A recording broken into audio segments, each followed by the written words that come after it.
سبحان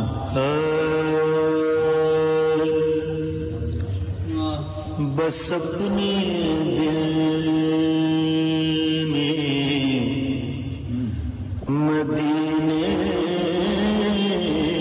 کی آرزو رکھنا،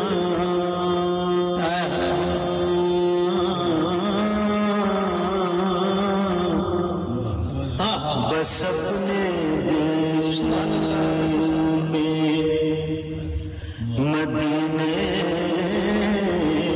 کی آرزو رکھنا،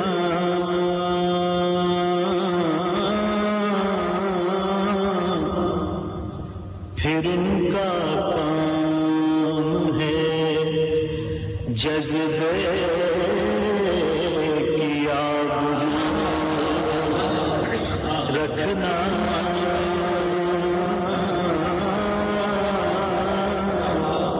پھر ان کا کام ہے جذبے کی آبرو رکھنا،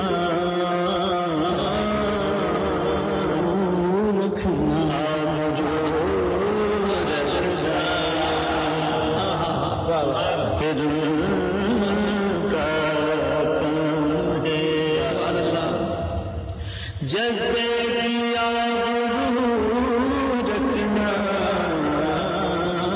پھر کا کام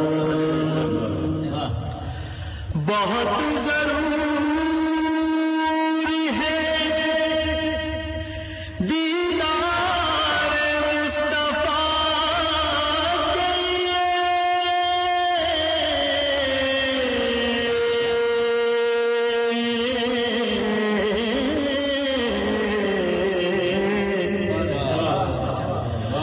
بہت ضروری ہے دیدار مصطفیٰ کے لیے،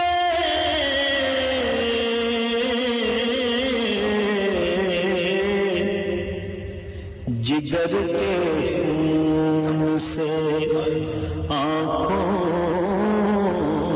کو باوضو رکھنا،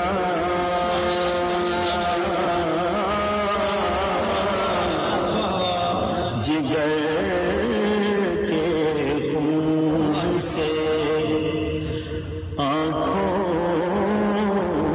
کو باوضو رکھنا، بس اپنے دل میں نقوش پائے محمد کی جستجو میں رہوں،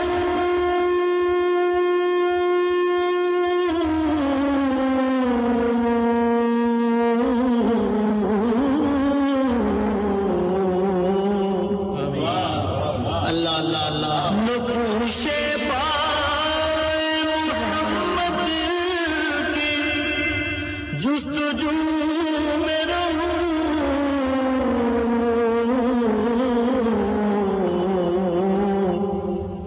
میرے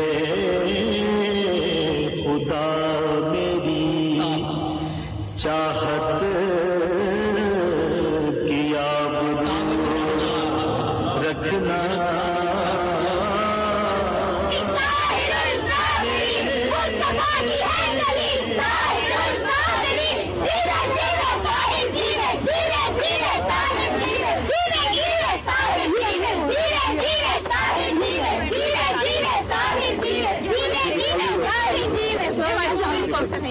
یہ ہماری سب بیٹی یہ ہماری سائدہ بیٹی ہیں، یہ ہماری سب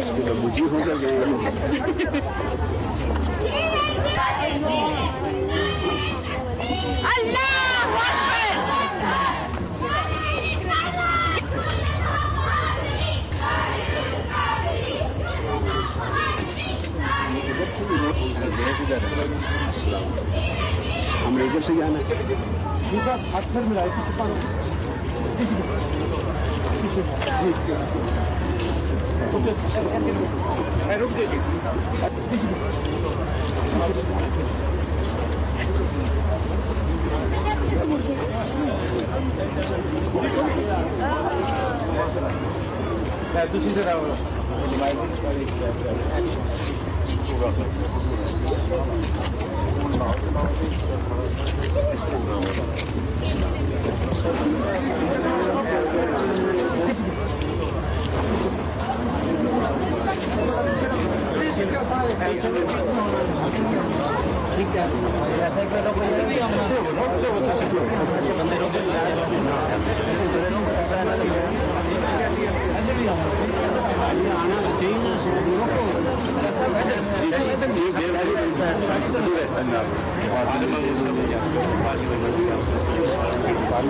کیسی کون ہے تھی اگے آؤ جی دو منٹ تھی بھی آؤ گے آج صاحب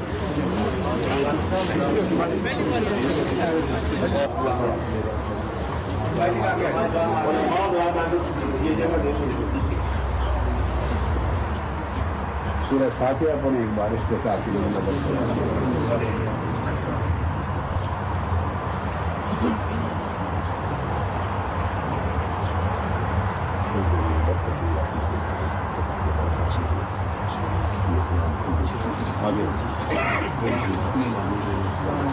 السلام علیکم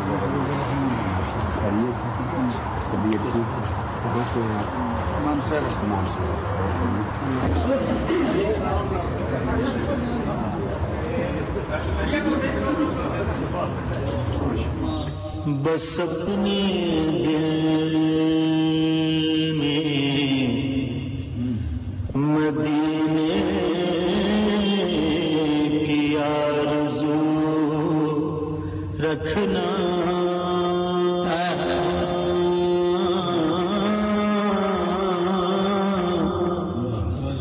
بس اپنے دل میں مدینے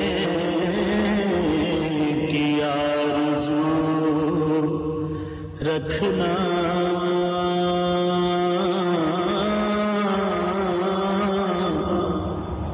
پھر ان کا کام ہے جذبے کی آبرو رکھنا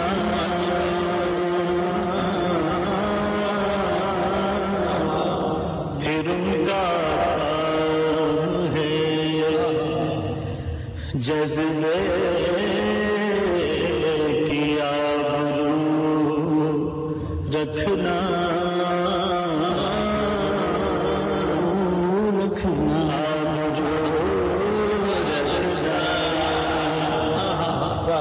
پھر کا کام ہے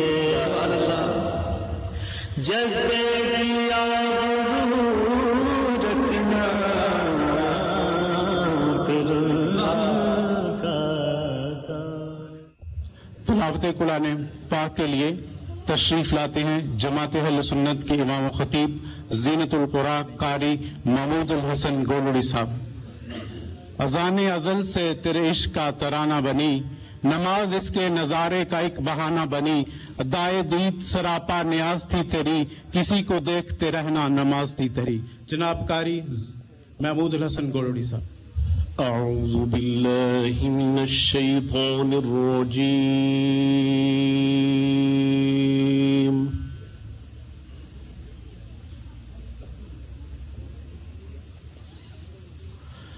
بسم اللہ الرحمن الرحیم۔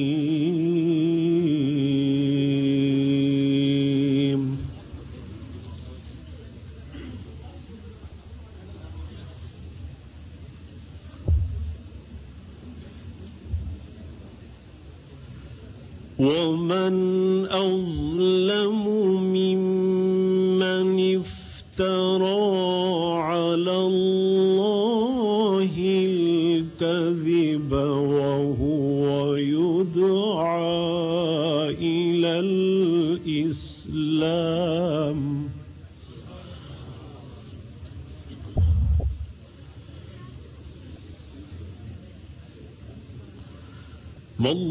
والله لا يهدي القوم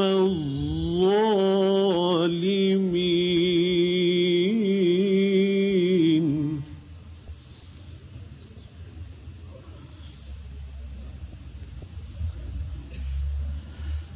ومن أظلم ممن افترى على الله الكذب وهو يدعى إلى الإسلام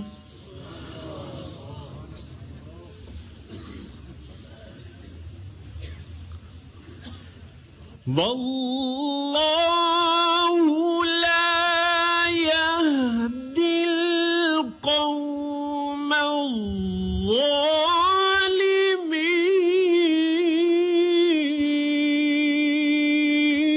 الظالمين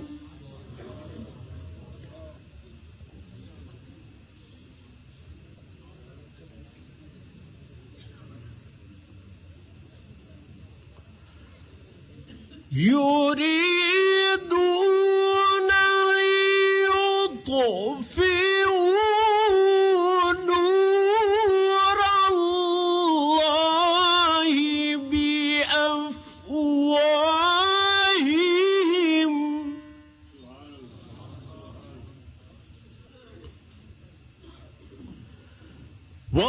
والله متم نوره ولو كره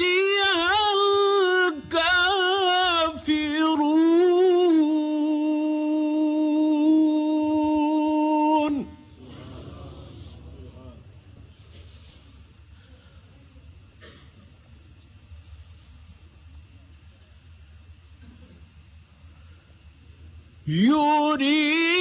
يريدون ليطفئوا نور الله بأفواههم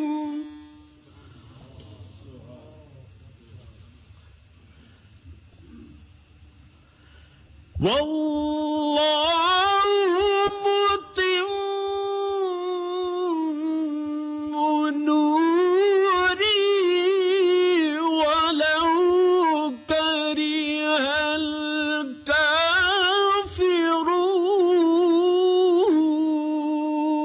الكافرون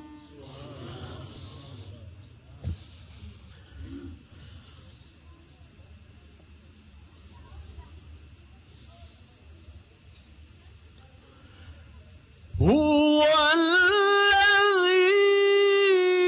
الذي أرسل رسوله بالهدى ودين الحق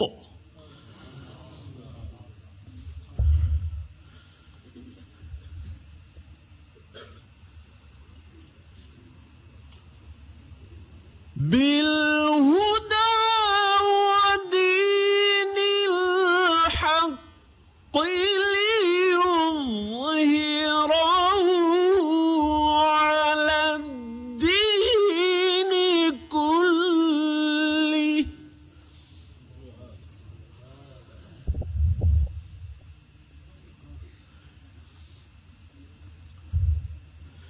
بالهدى ودين الحق ليظهره على الدين كله ولو كره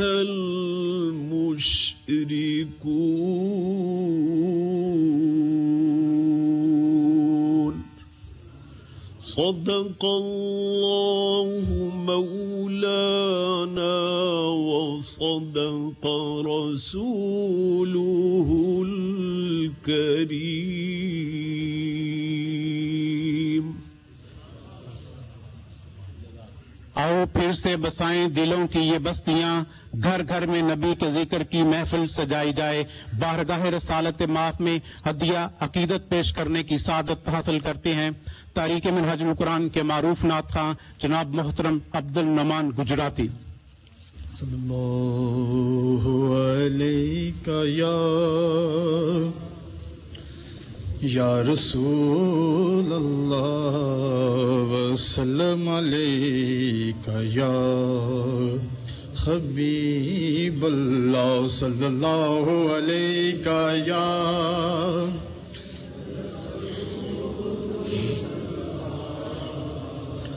وسلم علیکہ یا حبیب۔ تیرے ہوتے جنم لیا ہوتا، تیرے ہوتے جنم لیا ہوتا، پھر کبھی تو تجھے ملا ہوتا، تیرے ہوتے کاش میں سنگ در تیرا ہوتا، کاش میں سنگ در تیرا ہوتا، تیرے قدموں کو چومتا ہوتا، تیرے قدموں کو چومتا ہوتا، تیرے ہوتے ذرا ہوتا جو تیری راہوں کا، ذرا ہوتا جو تیری راہوں کا، تیرے تلووں کو چھو لیا ہوتا، تیرے تلووں کو چھو لیا ہوتا، تیرے ہوتے جنم لیا ہوتا، پھر کبھی تو تیرے مسکن کے گرد شام و سحر،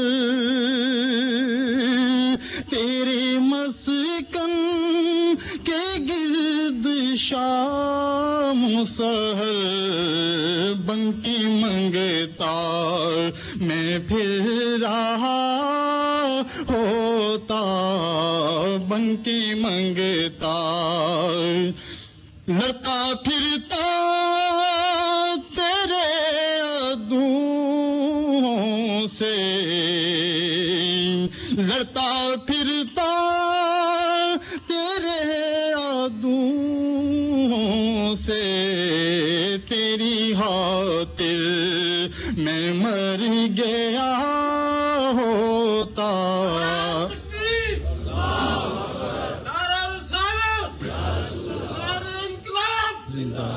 تیرے ہوتے جنم لیا ہوتا، پھر کبھی تو ہوتا طاہر تیرے فقیروں میں، ہے بھی طاہر تیرے فقیروں میں، ہے بھی طاہر تیرے فقیروں میں، تیری دہلیز پہ پرا ہوتا، تیرے ہوتے جنم لیا ہوتا، پھر کبھی تو تجھے ملا ہوتا۔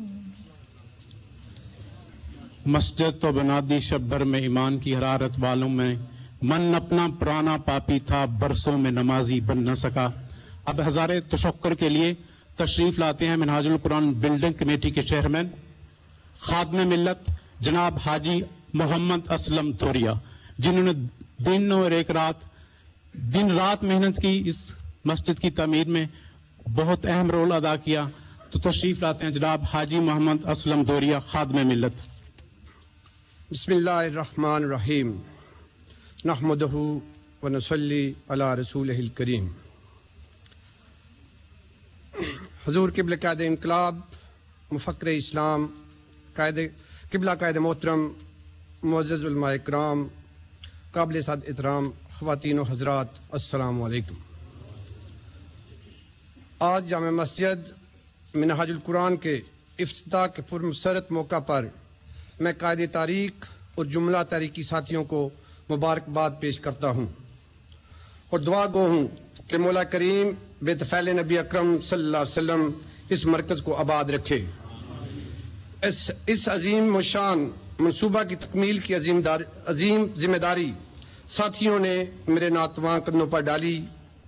آج میرا سر اللہ رب العزت کے سامنے شکرانے کے لیے جھکا ہوا ہے، جس نے مجھے اس عظیم ذمہ داری سے عہدہ برآ ہونے کی توفیق عطا فرمائی. اور آج میں یہ کہنے کے قابل ہوا کہ میری حب رسول اللہ کی بنیاد ہے مسجد، میری حب رسول اللہ کی بنیاد ہے مسجد. خدا کا فضل ہے کہ آج یہ آباد ہے مسجد. اس موقع پر میں انتظامیہ کا مشکور ہوں کہ جنہوں نے مجھ پر اعتماد کر کے مجھے اس قابل سمجھا، اور بالخصوص ان دوستوں کا مشکور ہوں جو اس کار خیر میں میرے شانہ بشانہ رہے، جن میں عزیزم نسیم اقبال، حاجی منظور صاحب، شفیق الاسلام اور فیض عالم خاص طور پر قابل ذکر ہیں. خدا اس مرکز کو آباد رکھے اور ہم سب کو اس کی آبادی میں تعاون کی توفیق عطا فرمائے. مسجد کی اصل آبادی نمازیوں سے ہے. ہمیں خود بھی اور اپنے اہل خانہ اور دوست احباب کو بھی نمازی بن کر نمازی بننے کی ترغیب دینا ہوگی تاکہ یہ گھر آباد ہو. یہ خانہ خدا ہے اور وہی تم کو بلاتا ہے. یہ خانہ خدا ہے اور وہی تم کو بلاتا ہے.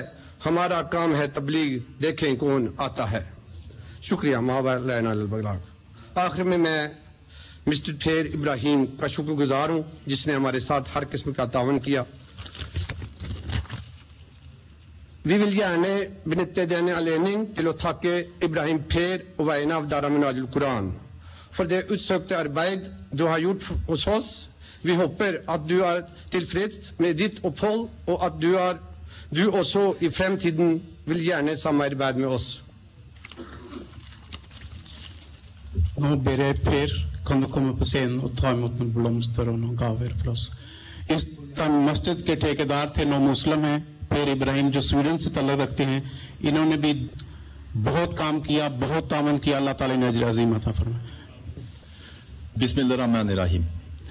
I want to have this speech in English because I think most of you maybe don't understand my bad Norwegian or my mixed Swedish. I'm very happy to be here today to thank Idara Minhaj al-Quran for that I get the opportunity to build this mosque. I have in my pocket the keys to this mosque, and it will be a pleasure to hand them over to Idara today. And I hope that these 3 keys I have in my pocket will be a symbol for true faith and friendship.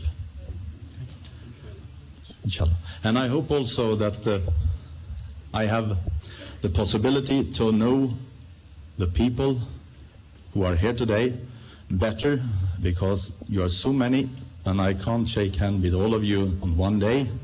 But if you see me, don't hesitate to stop and tell you your name, and I will tell my name, and we can maybe meet each other on the street. Thank you. I also want to thank the board of Idara Minhaj al-Quran for the support I have got from them during this construction. I also want to thank Miyad Muhammad Aslam for the support I get from him. Sometimes it's difficult for me to explain what I mean, and he has helped me a lot to explain for what I want to say. I also want to thank all of you. You have made this building possible because of all the gifts you have given to the mosque. Without the gifts, we haven't had the possibility to build. So I hope that with a little bit more gift, we have the possibility, inshallah, to make a new entrance. Thank you.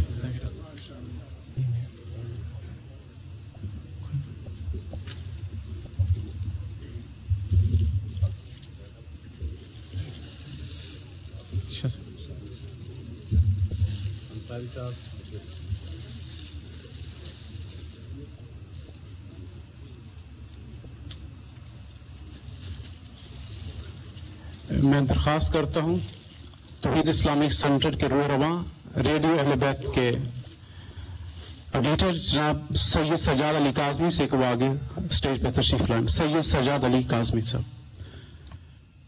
لفظوں کے بیچتا ہوں پیالے خرید لو, لفظوں کے بیچتا ہوں پیالے خرید لو, ارے شب کا سفر ہے کچھ تو اجالے خرید لو, مجھ سے امیر شہر کا نہ ہوگا احترام, ارے میری زبان کے واسطے تالے خرید لو. حرف سپاس کے لیے میں دعوت دیتا ہوں اوسلو کی ایک عظیم شخصیت جید عالم دین, سفیر منہاج القرآن, فخر سادات سید نعمت علی شاہ صاحب بخاری, امیر طریق منہاج القرآن, جناب سید نعمت علی شاہ صاحب بخاری. بسم اللہ الرحمن الرحیم. تحریک منہاج القرآن اوسلو کے اور جو ناروے کی تنظیم کے احباب موجود ہیں سارے, یہ لالا بشیر احمد خان آپ کے سامنے ہیں. انہوں نے مرکز میں تو کئی بار فیکس کیا تھا معافی نامہ, کئی بار کہ معاف کر دیں, لیکن مرکز حسب ضابطہ آپ کو ریفر کرتا رہا کہ یہ مقامی تنظیم کا معاملہ ہے, ان سے کر لیں.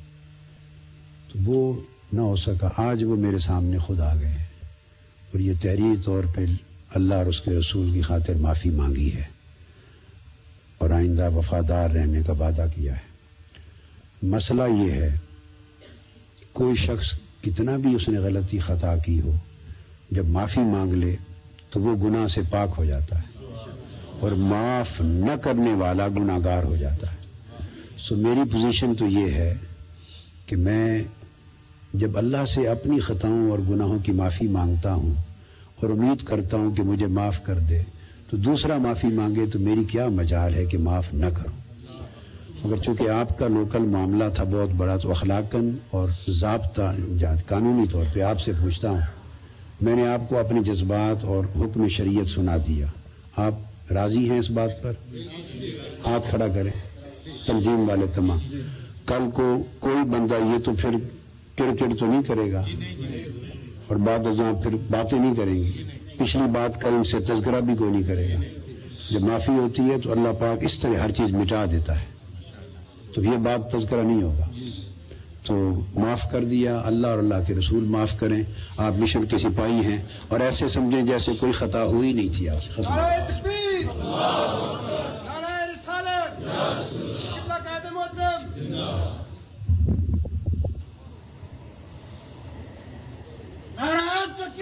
اللہ اکبر یا رسول اللہ. سبحان سبحان. بسم اللہ الرحمن الرحیم. نحمدہ ونصلی ونسلم علی رسولہ الکریم. اما بعد. وہ دانائے سب الختم الرسل مولائے کل جس نے غبارے راہ کو بخشا فروغ وادی سینہ. وہ دانائے سب الختم الرسل مولائے کل جس نے غبارے راہ کو بخشا فروغ وادی سینہ. نگاہ عشق و مستی میں وہی اول وہی آخر, وہی قرآن وہی فرقان وہی یاسین وہی طٰہٰ. وصلی اللہ علی نور کدو شد نور ہا پیدا, زمین در حب او ساکن فلک در عشق او شیدا. اگر نام محمد را نیا ارد شفیع آدم, نہ آدم یافتے توبہ نہ نو از گرک نجینا. نہایت ہی واجب التعظیم واجب الاحترام قبلہ مفکر اسلام پروفیسر ڈاکٹر محمد طاہر القادری صاحب بانی و سرپرست اعلیٰ تحریک منہاج القرآن، آج اس مرکزی جامعہ مسجد منہاج القرآن کے افتتاح کے موقع پر میں تحریک منہاج القرآن کی طرف سے جملہ حاضرین کی طرف سے قبلہ قائد تحریک کو صمیم قلب سے مبارکباد پیش کرتا ہوں کہ یہ عظیم الشان مرکز انہی کی اجازت سے انہی کے حکم پر معرض وجود میں آیا اور یہ حال آپ ہی کے حکم پر بطور مسجد تعمیر کیا گیا. اس لیے میں جملہ کارکنوں کو اور قبلہ قائد انقلاب کو آج اس کے افتتاح کے موقع پر مبارکباد پیش کرتا ہوں. یہ ایک حسین اتفاق ہے کہ ماہ رجب المرجب ہے اور یہ وہ مقدس ماہ ہے جس ماہ آقا دو جہاں تاجدار کائنات حضرت محمد رسول اللہ صلی اللہ علیہ وآلہ وسلم سفر معراج سے اللہ رب العزت کی بارگاہ سے امت کے لیے نماز کا تحفہ لے کر تشریف لائے. اس مقدس ماہ میں حضور نماز کا تحفہ لے کر آئے اور حضور سید عالم صلی اللہ تعالی علیہ وآلہ وسلم کی اتباع میں تحریک منہاج القرآن احالیان اوسلو کو نماز کے لیے آج اسی مہینے میں اس حال کا تحفہ پیش کر رہی ہے. سب میں صمیم قلب سے علماء کرام کا شکریہ ادا کرنا چاہوں گا جو اس وقت اسٹیج کے اوپر جلوہ افروز ہیں. انہوں نے تشریف لا کر ہماری حوصلہ افزائی فرمائی. میں ان کا مشکور ہوں اور دعا گو ہوں اللہ تعالیٰ انہیں جزائے خیر عطا فرمائے.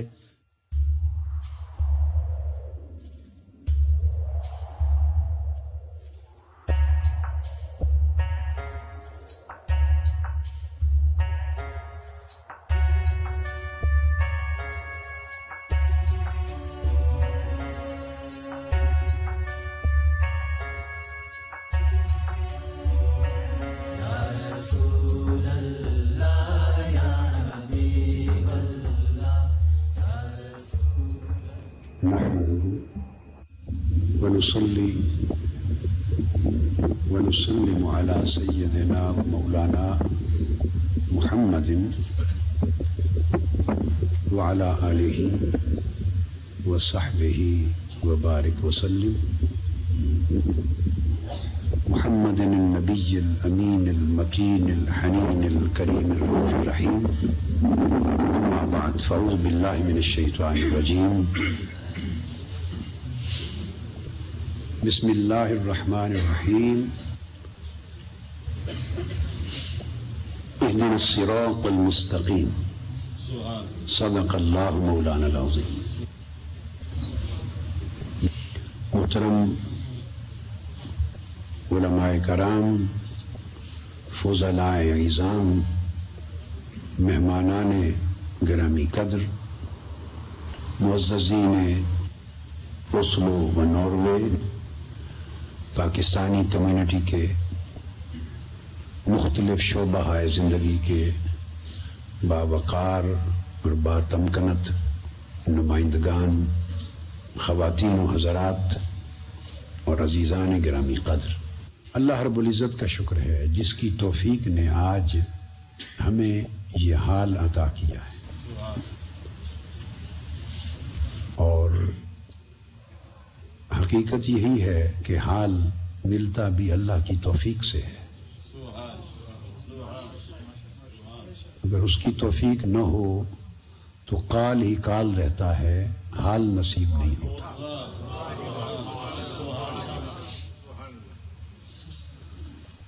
اور قال سے کبھی ہدایت، خالی قال سے ہدایت نہیں ملتی.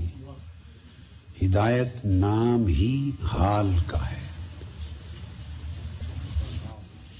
اور یہ حال، یہ ہدایت، یہ رہنمائی، یہ نور، یہ روشنی، یہ رشد، یہ خیر، یہ بھلائی، یہ نیکی، یہ حسن، یہ جمال، خیر کے سارے نام جتنے بھی ہیں یہ ساری کی ساری کرنیں ہیں اور عکس ہیں صرف مصطفیٰ کے. صلی اللہ علیہ وآلہ وسلم. یہ سب خیر کے سب گوشے، ہدایت کے سارے پہلو، نیکی کے سارے مینیفیسٹیشنز، سارے رنگ اور حسن و جمال کے سارے ڈھنگ جو کچھ کائنات میں ہے، یہ صرف حضور نبی اکرم صلی اللہ علیہ وآلہ وسلم کے عکس ہیں. یہ حضور علیہ الصلوۃ والسلام کی کرنیں ہیں، یہ وجود مصطفیٰ کا پرتو ہے. آقا علیہ الصلوۃ والسلام کی ذات اقدس کے بغیر اللہ ہے. اللہ چونکہ وہ حضور کا بھی خالق ہے، اللہ کے سوا حضور کی ذات اقدس کے بغیر کسی شے کا کوئی وجود نہیں ہے. ہم سب اعتباری ہیں، ہم سب اعتباری ہیں، معتبر صرف محمد مصطفیٰ. اب بات کو سمجھے نا، معتبر جس پر اعتبار کیا جائے وہ صرف محمد مصطفیٰ کی ذات ہے. ہم سب اعتباری ہیں اور وہ اتنے معتبر ہیں کہ اللہ پاک نے اپنی ذات کو ثابت کرنے کے لیے بھی انہی کا اعتبار کروایا ہے، اپنے ہونے کے لیے بھی انہی پر اعتبار کروایا ہے. فَقَدْ لَبِثْتُ فِيكُمْ عُمَرًا مِّن قَبْلِهِ أَفَلَا تَعْقِلُونَ. یہ لوگ پوچھتے ہیں باری تعالیٰ کے اللہ کے ہونے کی بات پر اعتبار کیسے کر لیں، تو فرمایا انہیں اپنی زندگی پیش کر دو، اگر تجھ پر اعتبار کرتے ہیں تو یہی مجھ پر اعتبار ہوگا. تو ہدایت نام ہے وجود مصطفیٰ کا، معرفت مصطفیٰ کا صلی اللہ علیہ وآلہ وسلم. جنت نام ہے سایہ مصطفیٰ کا صلی اللہ علیہ وآلہ وسلم. جہاں آقا کا سایہ پڑ گیا وہ جنت ہو گئی، جو جگہ سایہ مصطفیٰ سے محروم رہ گئی وہ دوزخ ہو گئی.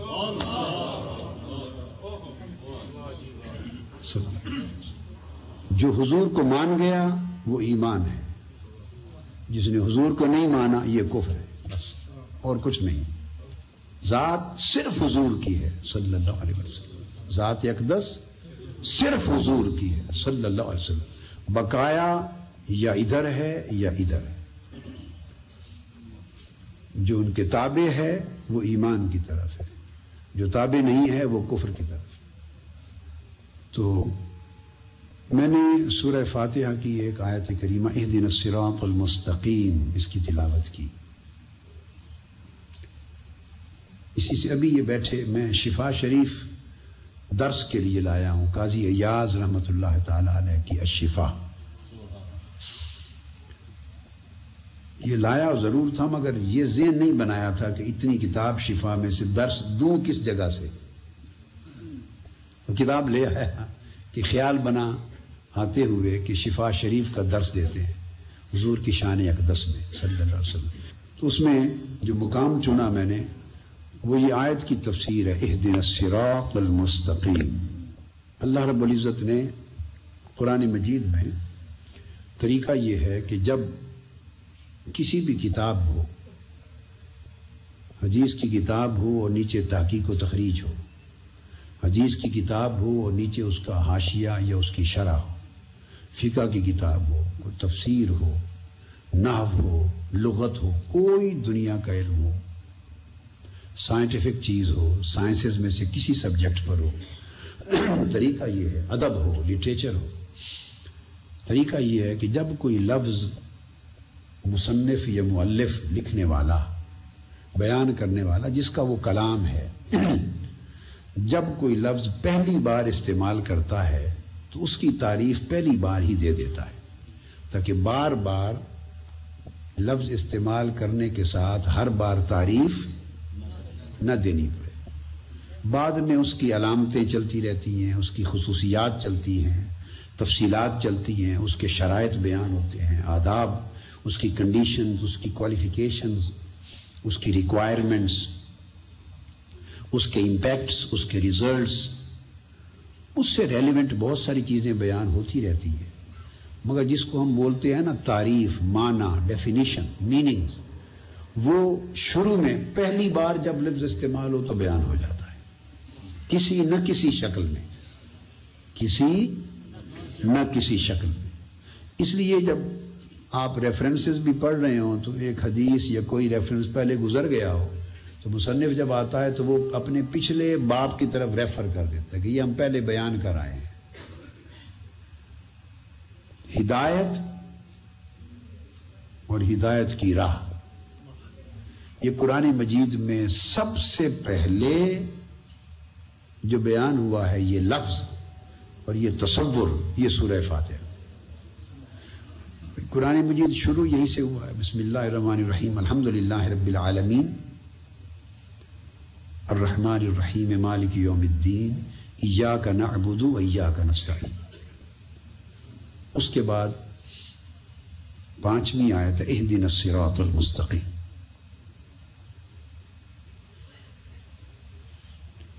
اب یہ جو پہلی بار آ گیا کہ باری تعالیٰ ہمیں صراط مستقیم دکھا دے، ہدایت عطا کر، کس شے کی؟ صراط مستقیم کی، سیدھی راہ دکھا دے، صراط مستقیم دکھا دے۔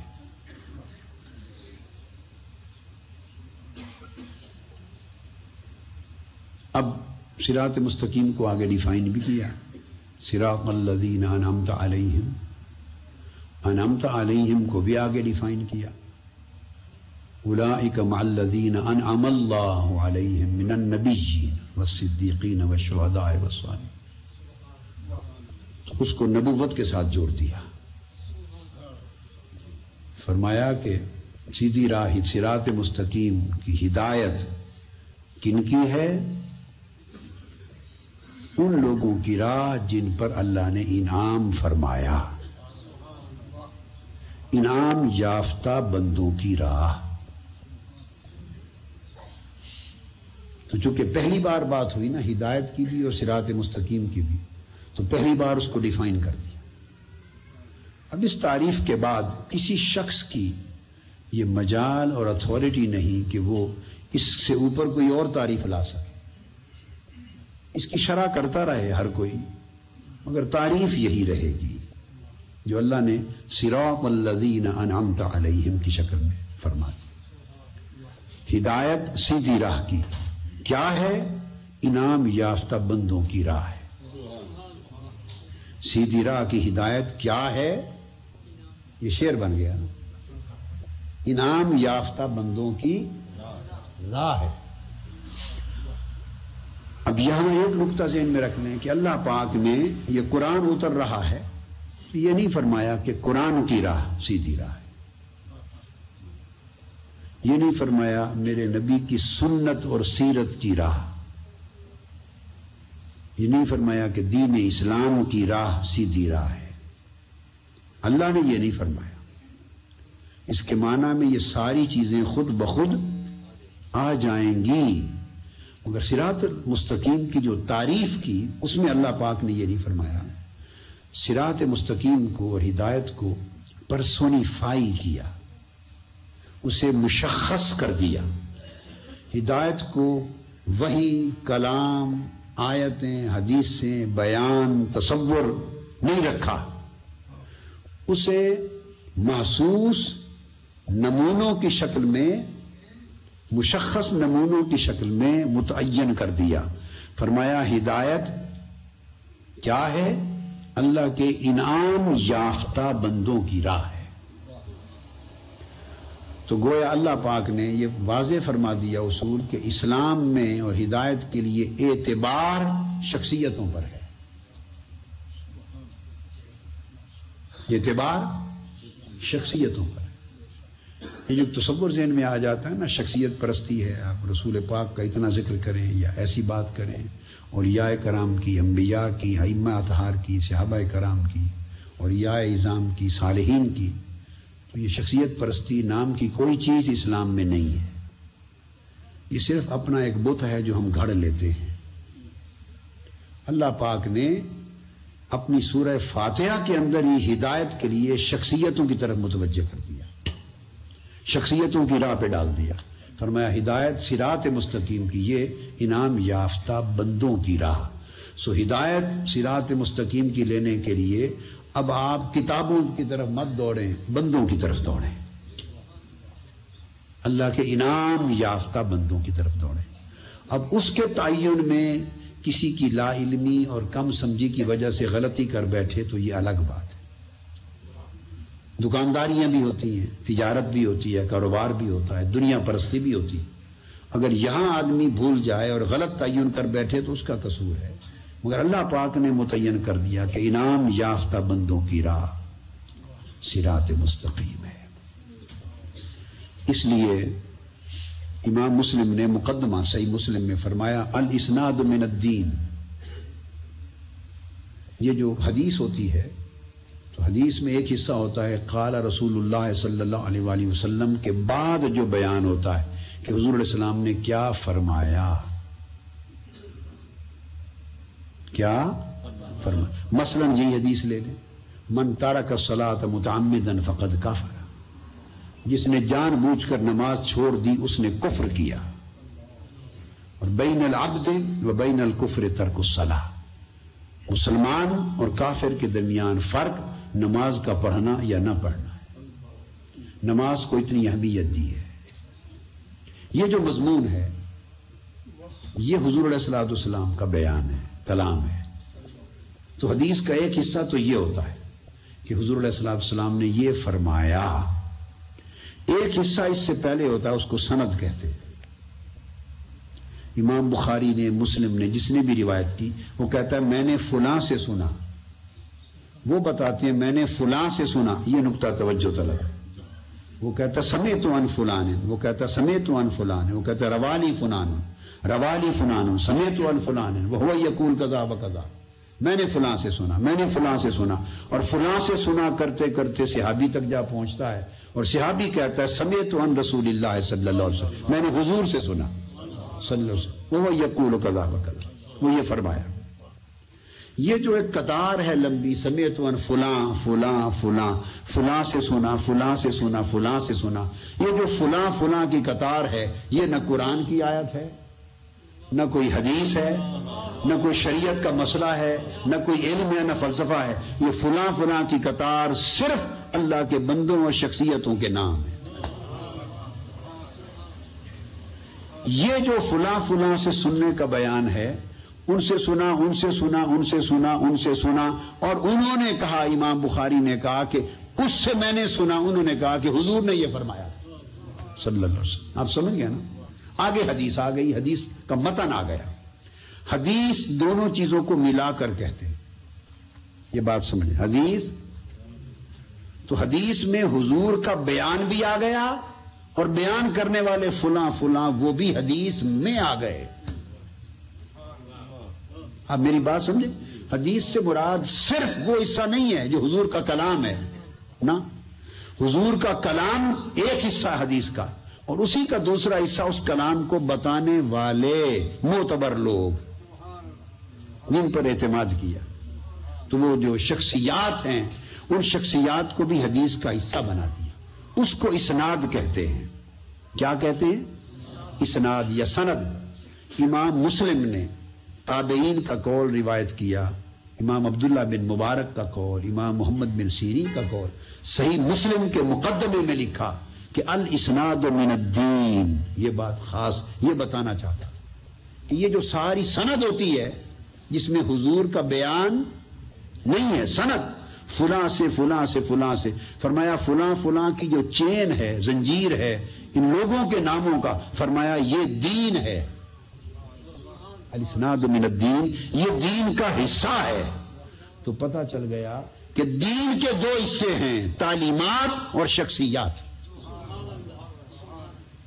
دین کے دو حصے، تعلیمات تو بیان تعلیمات ہے، اور اسناد اور سند شخصیات. اگر معتبر ہیں تو ان سے لے لیں گے، غیر معتبر ہیں تو نہیں لیں گے. تو انہوں نے فرمایا امام مسلم نے کہ تابعین ائمہ تابعین فرماتے کہ فانظروا امن تاخذون دینکم فانظروا امن تاخذون دینکم فإن الاسناد من الدین.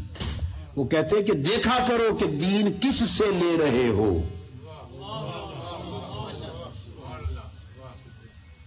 یہ لوگ سمجھتے ہیں کہ ہمیں اس سے کیا غرض کہ کس سے لے رہے ہیں. ہم تو غرض ہے کہ بات کیا ہے. یہ سارا تصور ہی الٹ ہو گیا. سر نیچے ہو گئے, ٹانگیں اوپر ہو گئی. ہم نے الٹ کر دیا دین کا تصور. بعض لوگ دھوکہ دیتے ہیں کہ بس بات سنو, بات کیا ہے, یہ مت پوچھو کس سے لے رہے ہیں. نہیں, انہوں نے فرمایا یہ بات ہی نہیں ہے. بات سے پہلے یہ دیکھو کہ بتا کون رہا ہے.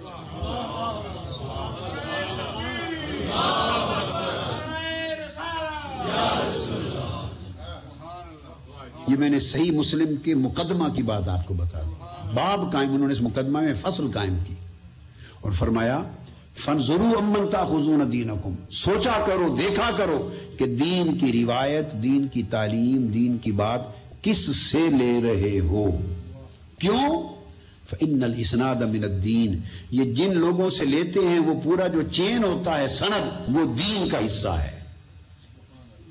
کہ آیا ان لوگوں سے دین لینا ہے یا نہیں لینا, پہلے یہ تعین کیا جائے کہ ان سے دین کی بات لی جائے. بات کو بعد میں دیکھیں گے, پہلے بات سنانے والے کو دیکھیں گے. یہ ہے شخصیتوں پر اعتبار, اسی کو اسناد کہتے ہیں. اب آپ بنیادی نقطہ سمجھ گئے. تو جب ہدایت کی بات ہوئی تو اللہ پاک نے اسناد کی طرف ریفر کیا, مضمون کی طرف نہیں. فرمایا صراط مستقیم سند ہے, مضمون نہیں ہے. مضمون تو سارا قرآن ہے جو آگے آ رہا ہے. تو ورنہ اللہ پاک فرما دیتا کہ صراط مستقیم, ہدایت, سیدھی راہ کی کیا ہے, یہی قرآن جو ہم نے اب شروع کر دیا ہے. جو پورے 30 پاروں کا قرآن پڑھو گے یہی سیدھی راہ ہے. نہیں فرمایا, یہ مضمون ہے.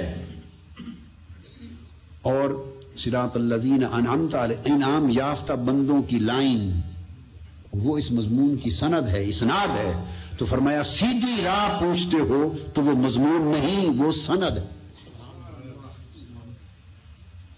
اس سند میں قرآن مجید نے 4 طبقات بیان کیے, اور پہلا طبقہ اہل نبوت کا, انبیاء. تو آپ نے دیکھا کہ صراط مستقیم کو اللہ پاک نے قرآن مجید نے نبوت سے جوڑ دیا. انعم اللہ, انعام یافتہ بندے. پوچھا باری تعالیٰ پھر وہ کون ہیں تیرے انعام یافتہ بندے جن کی راہ صراط مستقیم ہے؟ اس نے کہا وہ میرے انعام یافتہ بندے میرے نبی ہیں, صدیق ہیں, شہید ہیں, اور صالحین, اولیاء و صالحین ہیں. تو 4 طبقات ہیں. تو بگننگ کہاں سے کی؟ انبیاء سے. تو صراط مستقیم کو نبوت سے جوڑ دیا. صراط مستقیم کو کس سے جوڑا؟ نبوت سے جوڑ دیا کہ یہاں سے پھوٹتا ہے صراط مستقیم کا راستہ. صراط مستقیم کا راستہ یہاں سے پھوٹتا ہے, نبیوں کے قدموں سے پھوٹتا ہے. اب یہاں تک تو بات قرآن مجید کی ہوئی. اب یہی جب آیت پیش ہوئی, سیدنا عبداللہ ابن عباس رضی اللہ تعالیٰ عنہ کی روایت سے آگے حضرت ابو العالیہ جلیل القدر تابعی ہوئے ہیں. حضور نے فرمایا 3 لوگوں پر اعتبار کرو, یعنی ابتدا میں صحابہ کا دور, تابعین کا دور, تبع تابعین کا دور. ثلاثۃ قرون, پہلا زمانہ صحابہ, اہل بیت پاک اور صحابہ. دوسرا زمانہ پھر تابعین اور اہل بیت پاک. تیسرا زمانہ تبع تابعین, اہل بیت پاک.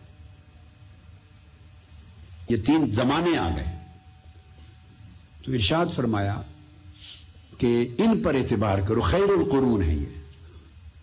اب ان کی بات کر رہا ہوں. جلیل القدر تابعی حضرت ابو العالیہ,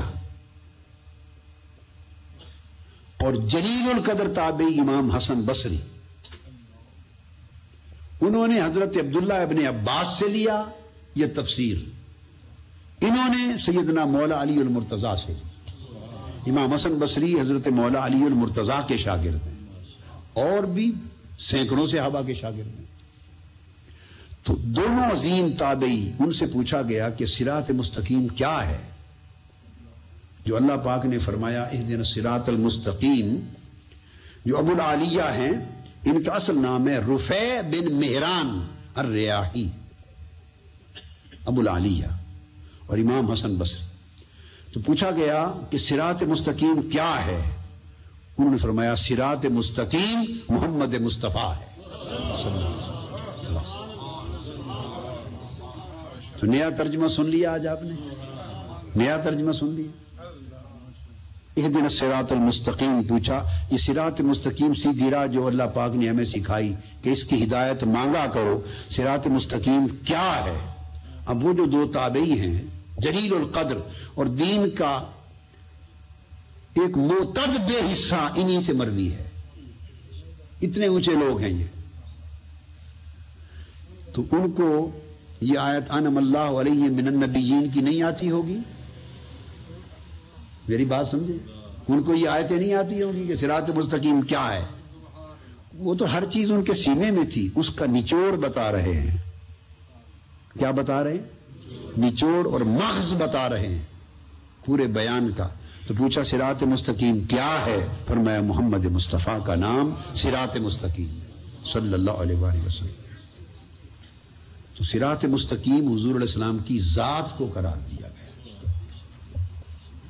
تو اس لیے میں نے کہا کہ حضور کی ذات ہی ہدایت ہے، حضور کی ذات ہی ہادی ہے، حضور کی ذات ہی مہدی ہے، حضور کی ذات ہی صراط ہے، حضور کی ذات ہی مستقیم ہے، حضور کی ذات ہی استقامت ہے، اور حضور کی ذات ہی کرامت ہے.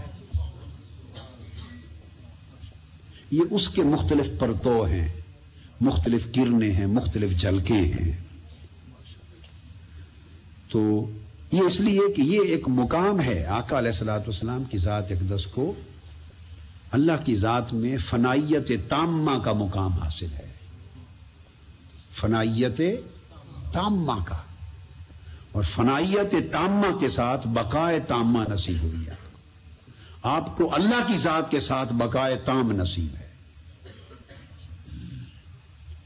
اس لیے حکم دین کا یہ ہے، حکم دین کا یہ ہے کہ جب ذات کی بات کرو تو اللہ کی ذات اور ہے اور مصطفیٰ صلی اللہ علیہ وآلہ وسلم کی ذات اور ہے. چونکہ اللہ خالق ہے، حضور کی ذات اقدس مخلوق ہے. وہ مالک ہے، حضور مملوک ہیں. وہ معبود ہے، حضور عبد ہیں. وہ مرسل ہے، حضور اس کے رسول ہیں. وہ دینے والا ہے، حضور لینے والے ہیں. وہ بنانے والا ہے اور سنوارنے والا ہے، حضور بننے اور سنورنے والے ہیں. وہ کمال دینے والا ہے، وہ مکمل ہے، حضور اس کے بنائے ہوئے مکمل ہیں. وہ مکمل کرنے والا ہے، حضور مکمل ہونے والے ہیں. آپ سمجھ گئے نا؟ تو سب کچھ جو حضور کی آپ تعریف کرتے ہیں وہ حضور کی نہیں ہوتی، وہ اللہ کی ہوتی، وہ بیمار کی ہوتی ہے. اس لیے رسالت کی تعریف توحید کی تعریف کہلاتی ہے. چونکہ آقا علیہ الصلوۃ والسلام کو اللہ پاک نے یہ مقام عطا کیا، یہ مقام، اس وجہ سے حضور علیہ الصلوۃ والسلام کی ذات کو اور آپ کے ذکر کو، آپ کے بیان کو، آپ کے تذکرے کو، آپ کے ذکر کو اللہ نے اپنا ہی ذکر قرار دے دیا.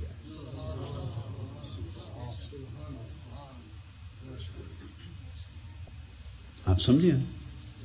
اللہ پاک نے ارشاد فرمایا الا بذکر اللہ تطمئن القلوب، قرآن مجید میں، کہ جان لو لوگو، جان لو کہ اللہ کے ذکر سے دلوں کو اطمینان ملتا ہے.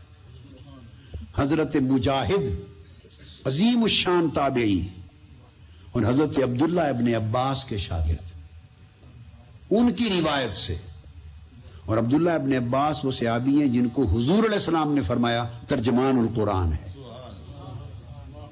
جبرائیل امین نے کہا ترجمان القرآن ہے، حبر حاضر الامہ، اس امت کا سب سے بڑا عالم عبداللہ ابن عباس. وہ عبداللہ ابن عباس، ان سے حضرت مجاہد روایت کرتے ہیں، تابعی. وہ کرتے ہیں. ان سے پوچھا گیا کہ اللہ کا فرمان ہے کہ اللہ کے ذکر سے دلوں کو اطمینان ہوتا ہے. الا بذکر اللہ تطمئن القلوب, اللہ کے ذکر سے دلوں کو اطمینان ہے. پوچھا حضرت اللہ کا ذکر کون سا ہے جس سے دلوں کو اطمینان ہو؟ کوئی خاص تعین کریں وہ کیا ہے اللہ کا ذکر؟ حضرت مجاہد تابعی نے فرمایا اللہ کا ذکر ذات مصطفیٰ ہے. اللہ کا ذکر ذات مصطفیٰ ہے. تو مطلب کیا ہوا کہ اطمینان قلب وجود مصطفیٰ سے جڑا ہوا ہے.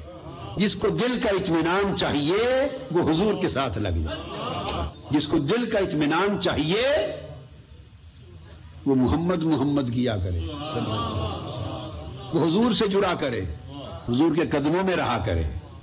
یہ جو تفسیر میں نے بیان کی حضرت مجاہد سے, اس کو امام جلال الدین سیوطی نے الدر المنصور میں روایت کیا. اس کو امام ابن ابی شیبہ نے حدیث کی کتاب اپنی المصنف میں روایت کیا. امام ابن جریر نے اپنی تفسیر میں روایت کی. اور یہ کہنا کہ اللہ کے ذکر سے دلوں کا اطمینان ہوتا ہے, اور فرمایا اللہ کا ذکر حضور کی ذات ہے صلی اللہ علیہ وسلم. اس پر امام ترمذی نے ایک بات کہی. امام سیاستہ کی حدیث جو جامع ترمذی کے مصنف امام ترمذی, انہوں نے حدیث کی اپنی کتاب جامع ترمذی میں, سنن ترمذی میں ایک باب قائم کیا, ابواب تفسیر القرآن, قرآن مجید کی آیتوں کی تفسیر کا باب بنایا. ابواب تفسیر القرآن میں وہ ایک اصول لکھتے ہیں امام ترمذی خود, اور فرماتے ہیں اصول کہ اگر کسی آیت کی تفسیر حضرت مجاہد سے مروی ہو, حضرت مجاہد حضرت قتادہ دو نام بطور خاص لیے, حضرت مجاہد اور حضرت قتادہ جیسے تابعی اہل علم اگر کسی آیت کی تفسیر کریں تو امام ترمذی کہتے ہیں خبردار یہ کبھی نہ سمجھیں کہ انہوں نے تفسیر اپنی طرف سے کی ہے, اس تفسیر کی بنیاد کوئی نہ کوئی حدیث رسول ہو. امام ترمذی نے کہا انہم فسروا القرآن فلیس الظن بہم انہم قالوا فی القرآن بغیر علم انہم لم یقولوا من قبل انفسہم بغیر علم بغیر الحدیث. فرمایا یہ کبھی نہ سمجھنا کہ مجاہد اور قتادہ اگر تفسیر کریں تو یہ انہوں نے اپنی طرف سے کوئی اجتہادی تفسیر کی ہے, نہیں, وہ حدیث کے بغیر نہیں بولتے. اگر حضرت مجاہد نے, اور میں نے آپ کو بتا دیا وہ علم لیتے ہیں طرق اربع ہیں اس کے اندر آتے ہیں, وہ علم لیتے ہیں عبداللہ ابن عباس سے, اور عبداللہ ابن عباس علم لیتے ہیں ذات مصطفیٰ سے. ان کا کہنا کہ جس اللہ کے ذکر سے دلوں کو اطمینان ہوتا ہے وہ حضور کی ذات ہے صلی اللہ علیہ وآلہ وسلم. چنانچہ اللہ کے ذکر حضور کی ذات قرار دیا. یہی وجہ ہے کہ اللہ پاک نے فرمایا, بلکہ ایک حدیث امام قسطلانی نے المواہب اللدنیہ میں روایت کی.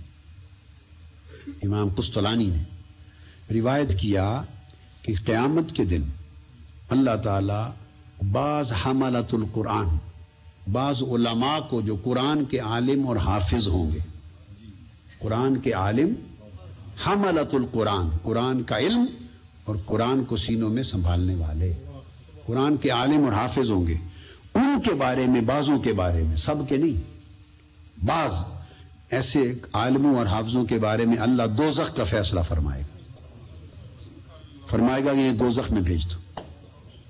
اب حدیث پاک میں ہے کہ جب دوزخ کسی ان کے دیگر اعمال کی وجہ سے, یہ ایک فضیلت تھی, انہوں نے اس فضیلت کا حیا نہ کیا, اس کی قدر نہ کی, احترام نہ کیا, اس کے تقاضے پورے نہ کیے, اس قرآن سے ہدایت نہ لی.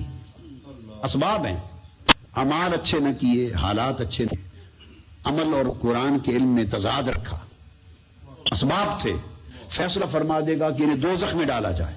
اب حدیث میں ہے کہ جب یہ فیصلہ ہو جائے گا کہ انہیں دوزخ میں ڈالیں تو اللہ تعالیٰ انہیں دوزخ میں ڈالنے سے پہلے ان کے دل و دماغ سے ذکر محمد کو بلا دے گا صلی اللہ علیہ وسلم.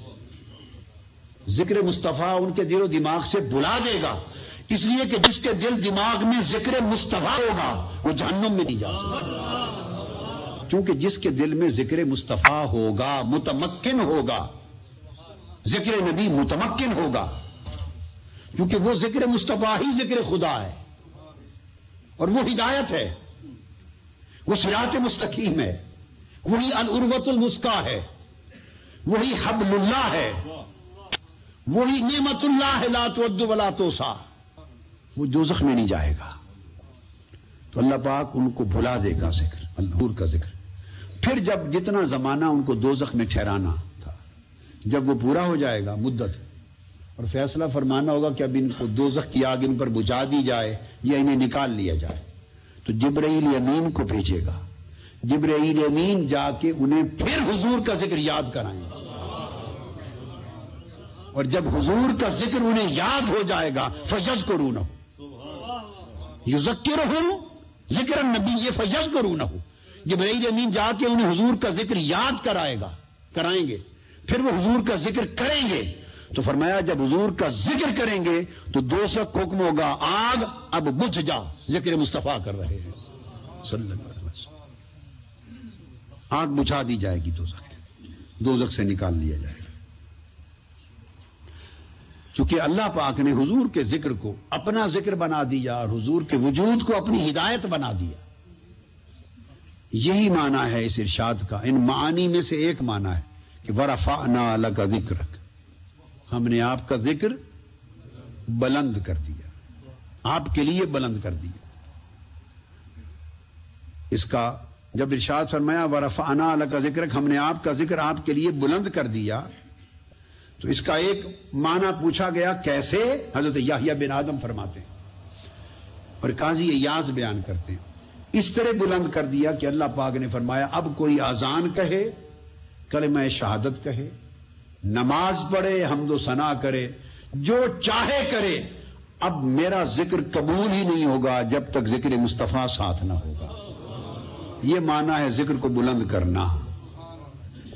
فجعلت تمام الایمان بذکری معک، میں نے ایمان کا مکمل ہونا اس بات پر مشروط کر دیا ہے، منحصر کر دیا ہے کہ آپ کا ذکر میرے ساتھ ہوگا تو اس کا ایمان مکمل ہوگا، ورنہ ایمان ہی نہیں ہوگا اس کا کام.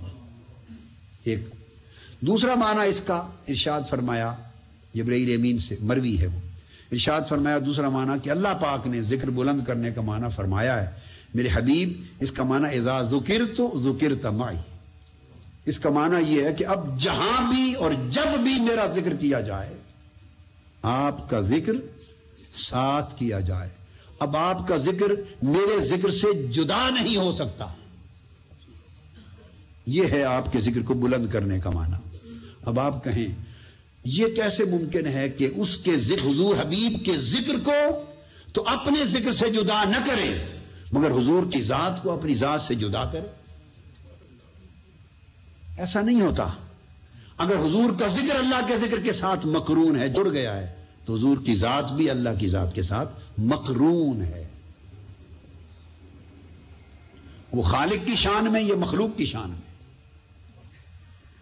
اب اس کا ایک تیسرا معنی جو اصل میں بیان کرنا چاہتا تھا، دو تو میں نے اختصاراً بیان کیے، اصل تیسرا معنی جس کو سیدنا امام جعفر الصادق نے بیان کیا، یہ معنی اہل بیت ہے، اور گھر کی بات گھر والوں سے بہتر کوئی نہیں جانتا.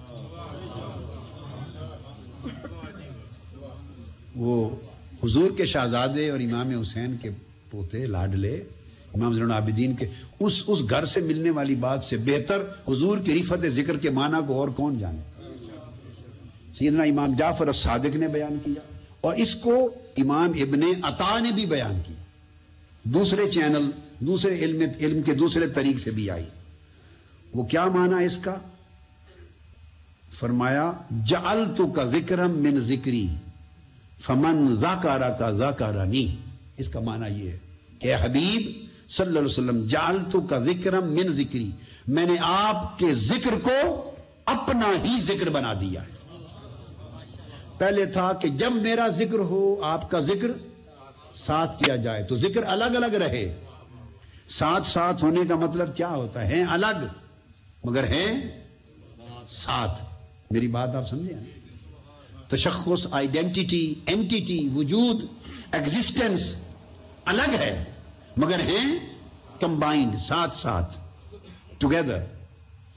وہ پہلا معنی تھا کہ جب میرا ذکر ہو آپ کا ذکر ساتھ ہو، ورنہ ایمان ہی نہیں ہوگا. اب جو امام جعفر الصادق نے بیان کیا وہ معنی یہ ہے کہ جالتوں کا ذکر من ذکری، اب ساتھ کی بات ختم ہو گئی، ساتھ کی بات نہیں، فرمایا آپ کے ذکر کو میں نے اپنا ہی ذکر بنا دیا ہے، فمن ذاکرکا ذاکرنی، بس اب جو آپ کا ذکر کر لے اس نے میرا ذکر کر لیا،